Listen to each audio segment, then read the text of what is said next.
खबर आवाज़ शेयर कंदासीं दादू मां रस्ते वींदड़ हिंदाड़नि जी गाॾी मां नीगरनि पारां चोरी करण वारी वीडियो वायरल थी आहे। वीडियो में नीगरनि खे हिंदाड़नि जी गाॾी मां चोरी करे फरार थींदे ॾिसी सघिजे थो। इलाइक़े वासियुनि ॿुधायो त नीगर सब्जी मंडी खां भाॼियूं ऐं मेवा खणी वींदड़ गाॾियुनि मां चोरी करे फरार थी वञनि था। इलाइक़े वासियुनि जो चवणु आहे त हलंदड़ गाॾियुनि मां नीगरनि जी चोरी सबबि हादसा पेश अची रहिया आहिनि त रुख़ वरितो वञे। खबर अवांखे ॾियूं पिया दादू खां रस्ते वींदड़ हिंदाड़नि जी गाॾीअ मां नीगरनि पारां चोरी करण वारी वीडियो वायरल थी वई आहे। वीडियो में नीगरनि खे हिंदाड़नि जी गाॾीअ मां चोरी करे फरार थींदे ॾिसी सघिजे थो। इलाइक़े वासियुनि ॿुधायो आहे त नीगर सब्जी मंडी खां भाॼियूं ऐं मेवा खणी वींदड़ गाॾियुनि मां चोरी करे फरार थी वञनि था। इलाइक़े वासियुनि जो चवणु आहे त हलंदड़ गाॾियुनि मां नीगरनि जी चोरीअ सबबि हादसा पेश अचनि था त रुख़ वरितो वञे।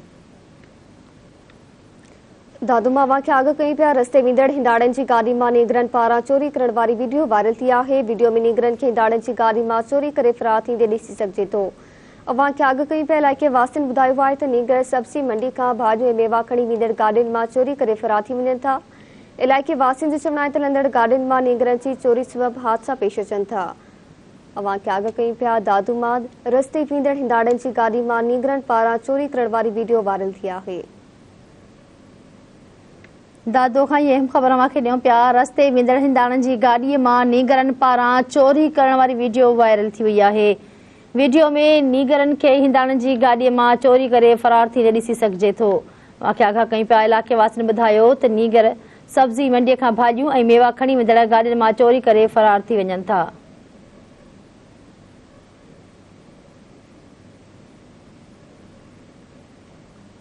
इलाइक़े वासियुनि जो चवणु आहे त हलंदड़ गाॾियुनि मां नीगरनि जी चोरी सबबि हादसा पेश अचनि था त रुख़ वरितो वञे। दादू मां ख़बर आवाज़ शेयर कई पिया रस्ते वींदड़ हिंदाड़नि जी गाॾी मां नीगरनि पारां चोरी करण वारी वीडियो वायरल थी आहे। वीडियो में नीगरनि खे हिंदाड़नि जी गाॾी मां चोरी करे फरार थींदे ॾिसी सघिजे थो।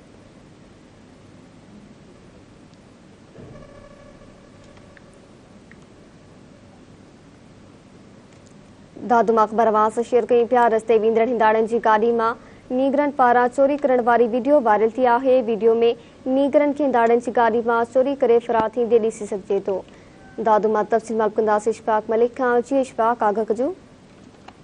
जी बिल्कुलु मां तव्हांखे ॿुधाईंदो हलां त दादू में जेको सब्जी मंडी ते हिंदाणा खणी वञनि था उन तां मासूम ॿारड़ा जेकी आहिनि उहे हिंदाणा लाहिनि था, जंहिंजे हादसे जे दौरान हिन महिल ताईं 4 ॿारड़ा जेको आहे सो उहे फौत थी चुका आहिनि। पर पुलिस जी 15 पोस्ट हुअण जे बावजूदि पुलिस उन्हनि जे ख़िलाफ़ का कार्रवाई करण लाइ तयारु न आहे। ॿुधायो पियो वञे त जेकी मासूम ॿारड़ा हिंदाणा लाहिनि था उहे जेको हिंदाणा लाहे 15 पोस्ट में अंदरि ई रखनि था, पोइ उते शाम जे टाइम ते उहे पंहिंजे घर खणी वञनि था। उन मां पुलिस जेका उहा 15 उहा उन्हनि मां हिसो पती वठे थी।